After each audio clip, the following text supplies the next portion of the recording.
पुण्यात्माओं, जो पुराने भगत हैं वो जिक्र करते हैं बार बार, और वो बताते हैं कि गुरुजी जब थोड़ी संगत हुआ करती थी, सत्संग भी करते थे 7-7 घंटे हमें समझाने के लिए, सारी मर्यादा बताते थे, सब कुछ समझाते थे। थोड़े भगत होते थे, आसपास बैठे होते थे, परमात्मा के चरण सेवा का लाभ उठाते रहते थे। तो एक भगत ने बताया, जो कि 2000 से जुड़े हुए हैं, सन 2000 से, यानी 20-21 साल से गुरुजी से जुड़े हुए हैं। तो उन्होंने कहा कि एक भगत आया और उसने गुरुजी से कहा कि गुरुजी, घर परिवार में शादी है और हमने पहले शादियों में लोगों को खाना खिला रखा है, अब नहीं खिलाएंगे तो लोग हमारे को पता नहीं क्या क्या कहेंगे। तो गुरुजी लड्डू जलेबी कर लेते हैं और लोगों को खिला देते हैं, शादी आ रही है बेटी की। तो गुरुजी खिला दूं क्या? तो परमात्मा ने कहा कि बेटा खिला दे, और देसी घी की बना के खिलाना। गुरुजी ने क्या कहा कि देसी घी में खिलाना। अब इसका क्या अर्थ निकालोगे पुण्यात्माओं आप?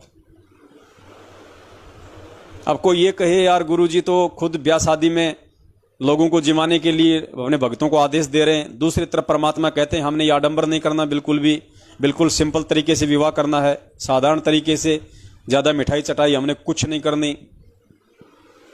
और परमात्मा अपने ही ज्ञान के खिलाफ अपने ही भक्तों को इस तरह का आदेश दे रहे हैं उनकी प्रार्थना पे। तो पुण्यात्माओं, इस चीज को हमने सत्संगों को आधार बना के और पूज्य गुरुदेव जी को समझ के, उनके संकेतों को समझ के हमने इन चीजों को समझना पड़ेगा। देखो,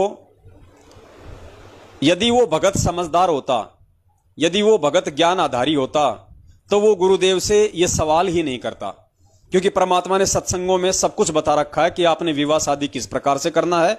विवाह शादी में अगर खाना पीना रखने की जरूरत हो तो आपने कैसा और किस प्रकार का सादा भोजन करना है, और आपने क्या सोच के करना है। लेकिन उसके बावजूद भी उस भगत ने अपनी नादानी के चलते और पूज्य गुरुदेव जी से सवाल किया कि गुरुजी लोगों ने हमारा खा रखा है, हमने भी उनको खिलाना पड़ेगा, तो मैं लाडू और जलेबी करना चाहता हूं।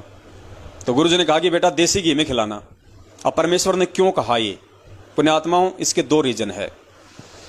पहला रीजन तो इसका यह है कि मालिक को मालूम था कि अगर ये ज्ञान आधारी होता, अगर ये सत्संग ध्यान से सुनता और मुझे ये अगर ये भगवान मानता, तो पहली बात तो मेरे सत्संगों को आधार बना के और मुझ परमेश्वर से इस प्रकार का सवाल करने की इसकी हिम्मत ही नहीं होनी चाहिए थी। फिर भी इसने अपने नादानी में यदि मुझसे सवाल किया है तो परमेश्वर पुण्यात्माओं फिर अपनी आत्मा का बचाव करते हैं। देखो ये कितना दयालु परमात्मा है। मालिक को पता था कि अगर इसने सवाल किया है तो जाहिर सी बात है ये ज्ञान आधारी नहीं है और ये मेरी बात भी नहीं मानेगा। इसने तो ठान ली, अगर मैं इसको कहूंगा कि बेटा नहीं करना है तो भी ये करेगा लोकलाज में आके, क्योंकि मैं कहूं चाहे मेरे सत्संग कहें बात एक ही है। और जब इसे मेरे सत्संग नहीं समझ में आए तो मेरे द्वारा दिए गया आदेश भी इसके पल्ले नहीं पड़ेगा। तो डेफिनेटली ये लोक लाज और मर्यादा में रिश्तेदार और परिवार वालों के दबाव में आके ये लाडू जलेबी जरूर करेगा और लोगों को खिलाएगा। और मैंने यदि इसको मना कर दिया कि बेटा नहीं करना, नहीं खिलाना, और उसके बावजूद भी ये खिलाएगा, तो इसके बिगड़ेंगे कर्म, ये गुरु मर्यादा से दूर हटेगा, ये गुरु वचन से दूर हटेगा। तो परमेश्वर ने अपनी उस आत्मा को बचाने के लिए, और परमेश्वर ने कहा कि बेटा देसी घी में करना। मालिक ने उसको आदेश दे दिया, अपनी तरफ से उसको स्वीकृति दे दी और वो खुशी खुशी अपने घर चला गया। अब क्या होगा परमात्मा? उस नालायक भगत ने, अगर गुरुजी मना कर देते तो भी वो काम उसने करना था, लेकिन अब गुरुजी ने ही उसकी जो प्रार्थना थी उसको सुन लिया, उसको स्वीकार कर लिया।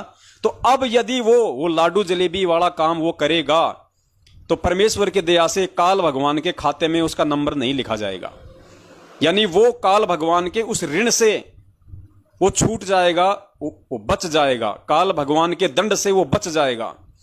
वरना कल को काल भगवान उसको खड़ा कर देगा।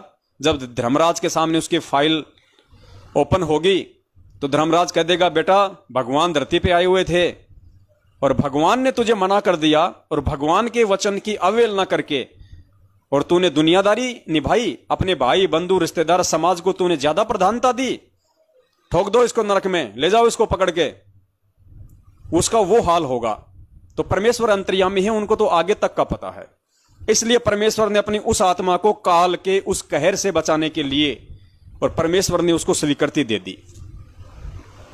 और साथ में परमात्मा ने क्या कहा कि देसी घी में करना, अर्थात डालडा घी यूज करना भगत के लिए मना है। यह परमेश्वर की नियम में है, यह परमेश्वर की मर्यादा में है। वर्तमान में सतयुग में, द्वापर में, त्रेता में यह डालडा था ही नहीं, तो परमात्मा ये मर्यादा क्या बताएंगे। उस समय तो शुद्ध चीजों का प्रयोग होता था। अब ये कलयुग आ गया, लोगों ने घी को भी अपना धंधा बना लिया। सूअर की चर्बी, अन्य पशुओं की चर्बी उसमें चिकनाई के लिए मिलाते हैं, नाम धर देते हैं उसका डालडा, वनस्पति घी।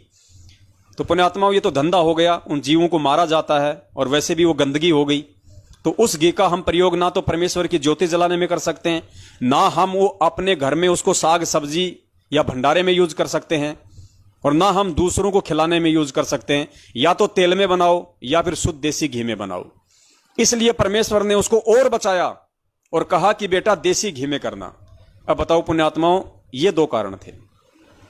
अब ये दो कारण उस समय ना तो वो कोई सुनने वाला भगत समझ पाया, और ना जिसको परमात्मा ने आदेश दिया था वो आज तक समझ पाया।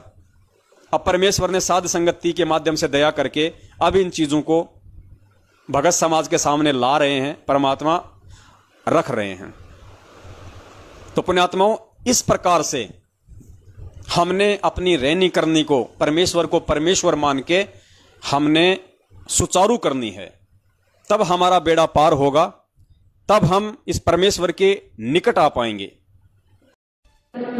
मस्तक लाग रही मारे गुरु चरणा की दूर, मस्तक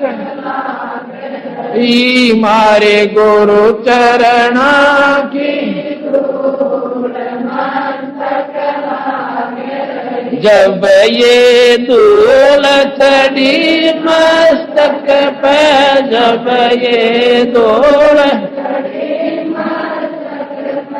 धूलिया हो गई दूर, मारे गुरु चरणा की दूर।